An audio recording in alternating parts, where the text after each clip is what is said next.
Assalamualaikum warahmatullahi wabarakatuh. Waalaikumsalam warahmatullahi wabarakatuh. Hamdan syukran lillah nahmaduhu wa nasta'inuhu wa nastaghfiruh wa na'udzu billahi min shururi anfusina wa min sayyiati a'malina. May yahdihillahu fala mudilla lahu wa may yudlilhu fala hadiya lahu. أشهد أن لا إله إلا الله وأشهد أن محمدا عبده ورسوله اللهم صل وسلم وبارك وكرم على سيدنا وحبيبنا وشفيعنا ومولانا محمد وعلى آله وصحبه أجمعين أما بعد.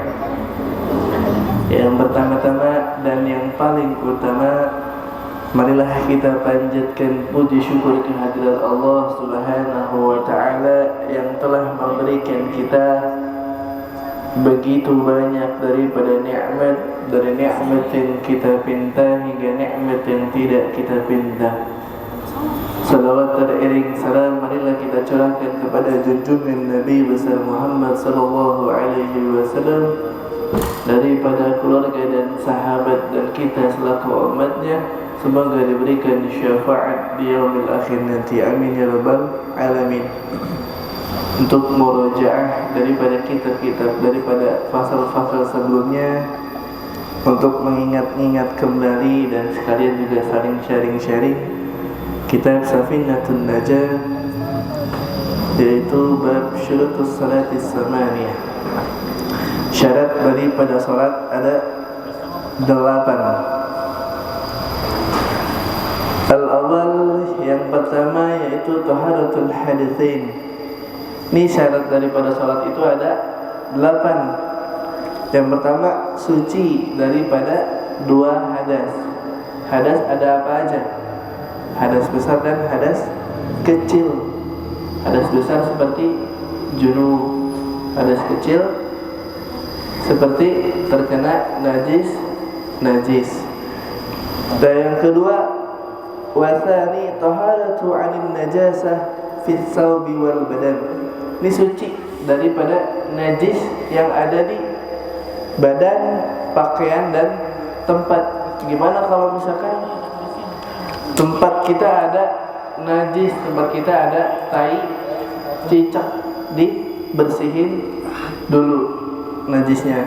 Terus kita di badan kita, di pakaian kita ada najis, maka harus dibersihin dulu, baru kita bisa sholat. Yang ketiga, satrul aurah. Ini banyak orang-orang yang gemuk-gemuk biasanya, yang nggak sadar juga auratnya pas lagi sholat kebuka. Nah, kalau nggak langsung segera ditutup, maka sholatnya batal karena terbukanya aurat. Lagi sholat tiba-tiba celengannya kebuka, celengannya kelihatan. Tahu nggak celengan apa? Belahan pantat. Nah, itu kebuka. Nah, maka kalau nggak segera ditutup, batal. Cewek juga misalkan pakai mukena kebuka nih, atau nggak tangannya nih kebuka, kalau nggak langsung segera ditutup maka batal. Terus istiqbalul kiblat, menghadap kiblat. Nah, ini udah pasti udah tahu semua. Selanjutnya dukhulul waqt, masuknya waktu. Kalau udah masuk waktu baru kita sholat. Semua pasti juga udah tahu. Yang keenam, al-ilmu bi faradiyatiha, mengetahui fardu-fardunya sholat. Nanti fardu-fardunya sholat kita sebutkan ba'da hadza, setelah ini. Terus anna ya'taqida fardan min al-furudiha sunnah. Nah, dia tidak meyakini fardu sholat sebagai sunnah. Nah, ini harusnya fardu nih, tapi dia yakinnya ini sunnah. Terus ijtanibul mubtilat, menjauhi dari pembatalannya sholat. Apa aja hal-hal yang membatalkan sholat nanti disebutkan. Terus bab selanjutnya arkanus salat 17, yaitu syarat sahnya salat ada 17. Yang pertama an-niyah. Salat kita wajib niat. Ini yang wajib-wajibnya salat.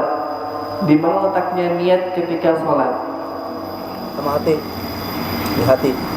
Dalam perbuatan takbiratul ihram. Iya, kalau misalkan kita niat dulu sebelum salat, sholli fardhu dhuhri arba'a raka'atin. Itu gimana? Itu sunnah. Sunnah. Yang wajibnya di hati. Maka harus wajib. Kalau enggak niat, maka enggak sah salatnya. Jadi harus niat pada saat takbiratul ihram. Allah, langsung niat. Saya niat. Betul enggak? Sholli fardhu dhuhri. Susah emang. Lagi mulut ngucapin, hati enggak baca. Nah, itu niat salat. Asani yang kedua takbiratul ihram. Takbiratul ihram.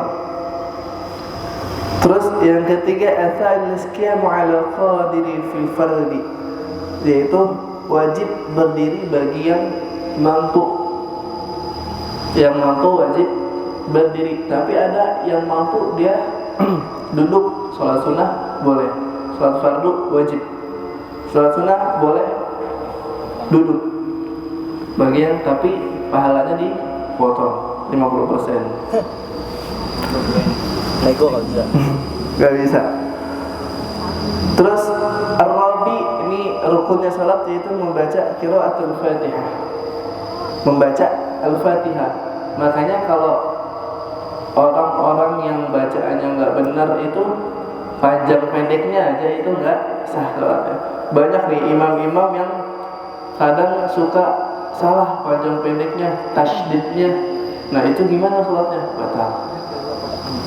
Makanya kita harus bisa mendengar dan menyimak bacaan imam ketika sholatnya Fatihahnya nggak bener nih. Maka imam itu harus yang fasih pertama, yang bisa bacaan. Kalau misalkan kita tahu bacaan Al-Fatihahnya imam salah, itu gimana? Kita niat munfarid, niat memisahkan diri dari imam. Niat memisahkan diri dari imam, kita ngikutin gerakan imam, cuman bacaannya kita sendiri. Kalau kita tahu itu imam salah tapi kita ngikutin, kita juga otomatis sholatnya nggak sah. Makanya harus munfarid. Buat yang tahu kalau bacaan Fatihah imam itu salah. Al-hadi terus asad al-khamis, yaitu ruku wajib. Ini doa iftitah nggak dibaca nih, nggak ada, berarti dia sunnah. Nah, asadis yang ke-6 tuma'ninah. Setiap daripada habis ruku itu harus ada tuma'ninahnya. Nggak boleh langsung cepat. Batasan tuma'ninah itu 3 kali subhanallah, subhanallah, subhanallah, subhanallah. Kalau kayak di Blitar itu nggak sah salatnya, karena dia kalau tarawih itu 7 menit nggak sah, karena nggak ada tuma'ninahnya, dan bacaan juga pun pasti salah.